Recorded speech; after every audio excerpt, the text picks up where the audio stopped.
ఎమ్మెల్యేలో వినూత్నంగా గ్యాస్ సిలిండర్లకు పాడి కట్టి నిరసన వ్యక్తం చేయడం జరిగిందని చెప్పి ఈ సందర్భంగా తెలియజేస్తున్నాం.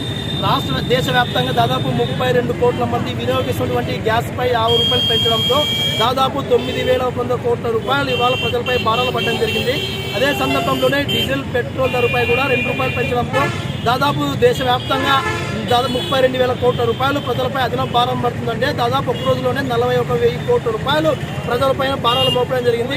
ఓ పక్క ఎన్నికలు సమీపిస్తున్న తరుణంలో తగ్గించి ఎన్నికలు అయిపోయిన తర్వాత గద్దెకెక్కిన తర్వాత ఇవాళ విపరీతంగా ఇవాళ పెంచడం చాలా దుర్మార్గంగా అని చెప్పి ఇవాళ కేంద్ర ప్రభుత్వాన్ని మేము ఇవాళ ప్రశ్నిస్తున్నాం. నరేంద్ర మోడీ గారు మీరు చెప్పారు మేము ప్రభుత్వం అధికారంలోకి వస్తే మొత్తం కూడా అన్ని ధరలను అదుపులో చేస్తున్నటువంటి నరేంద్ర మోడీ గారు మీరు ప్రభుత్వం 11 ఏళ్ళు అధికారంలోకి వచ్చిన తర్వాత ఎన్నిసార్లు పెట్రోల్ డీజిల్ వంట గ్యాసులు పెంచి ప్రజలను పూర్తి స్థాయిలో నడ్డి విరుస్తున్నారని చెప్పి సందర్భంగా మేము కోరుతున్నాం. ఓ పక్క రాష్ట్రంలో వలసలు పెరిగి ఉప్పేకపోతున్నటువంటి ఇతర ప్రాంతాలకు వెళుతున్న సందర్భంలో వలసలు నివారించలేరు కానీ ఇలాంటి నిత్యావసర సరుకులు విపరీతంగా పెంచడం అంటే ఇంతకన్నా దుర్మార్గంగా మరొకటి ఉండదని చెప్పి సందర్భంగా కోరుతున్నాం.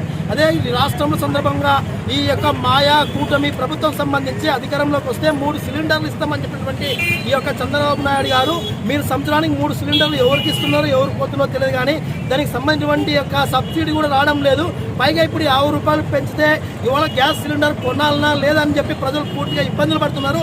పూర్వపు కట్టెల పొయ్యి అనేది గుర్తుండేది, మళ్ళీ ఈ యొక్క పెంచడంతో కట్టెల పొయ్యి కూడా ఇవాళ ప్రజలు వినియోగించుకునే పరిస్థితిలో వస్తున్నారు. కాబట్టి ఈ రాష్ట్రం ఉన్నటువంటి మాయా కూటమి ప్రభుత్వం కానీ కేంద్రం ఉన్నటువంటి కేంద్ర ప్రభుత్వం తక్షణమే ఏదైతే మీరు పెంచారో వాటిని ఉపసంహరించుకోవాలని చెప్పి డిమాండ్ చేస్తాం. లేని పక్షంలో 2 ప్రభుత్వానికి కూడా పాడి కడతామని చెప్పి ఈ సందర్భంగా కోరుతున్నాం. ప్రధానంగా కేంద్ర ప్రభుత్వాన్ని సంఖలో పెట్టుకుని తిరుగుతున్నటువంటి ఈ మాయా కూటమి సంబంధించినటువంటి నాయకులు ఇవాళ ఎక్కడ పోతున్నారు, ఎక్కడ నిద్రపోతున్నారు అని చెప్పి మేము అడుగుతున్నాం. ఎందుకంటే ఇవాళ విపరీతంగా విద్యుత్ ఛార్జీలు పెరిగినాయి, డీజిల్ పెరిగినాయి, గ్యాస్ పెరిగింది, నిత్యావసర సరుకులు పెరిగినాయి, కనీసం పాల ధర పెరిగింది, కనీసం మందు ధరలు పెరిగినాయి. అంటే దాదాపు విడిగా ఇంటి గుర్తులు సజ్జం ఇవాళ పెరిగితే ప్రశ్నించినటువంటి పవన్ కళ్యాణ్ మీరేమన్నా పండుకుని పాలు తాగుతున్నారని చెప్పి ఇవాళ పవన్ కళ్యాణ్ గారిని డిప్యూటీ సీఎం గారిని మేము ప్రశ్నిస్తాం.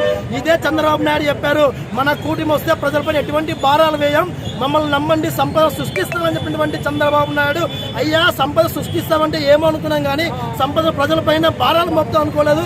కాబట్టి నీ ప్రభుత్వాన్ని కూడా త్వరలో పాడి కడతారు ప్రజలని చెప్పి సందర్భంగా తెలియజేస్తూ భవిష్యత్తు మరింత పోరాటానికి నాంది పలుకుతామని చెప్పి సందర్భంగా తెలియజేస్తున్నాం. నా తెలంగాణ సిపిఐ కార్యదర్శి.